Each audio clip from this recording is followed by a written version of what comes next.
যত ইস্তেগফার হতে পারে এর মধ্যে সবচেয়ে শ্রেষ্ঠতম ইস্তেগফার নাম কি?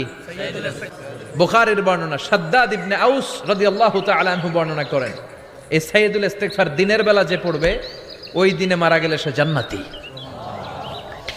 এই সাইয়্যিদুল ইস্তেগফার রাতের বেলা যে পড়বে ওই রাতে যদি ইন্তেকাল হয় ওই লোকটা জান্নাতি। মুখস্থ আছে না?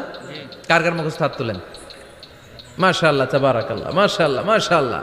আর যাদের নাই তাদের হোমওয়ার্ক, আল্লাহুম্মা আনতা রাব্বি লা ইলাহা ইল্লা আনতা খালাকতানি ওয়া আনা আবদুক ওয়া আনা আলা আহদিকা ওয়া ওয়া'দিকা মাস্তাতা'তু আউযু বিকা মিন শাররি মা সানা'তু আবুউ লাকা বিনি'মাতিকা আলাইয়া ওয়া আবুউ লাকা বিযামবি ফাগফির লি ফাইন্নাহু লা ইয়াগফিরুয যুনুবা ইল্লা আনতা। সুবহানাল্লাহ পড়েন। আজকে রাতে পড়ছেন, মারা গেলে জান্নাতি। চিল্লায় পড়েন আল্লাহু আকবার। যে মহিলা নিজের স্বামীকে সন্তুষ্ট করতে পারে না, একটা স্বামীর মনোতুষ্টি করতে পারে না, স্বামীকে শ্রদ্ধা জানাতে পারে না, আল্লাহর জান্নাত তার জন্য হারাম। দেশের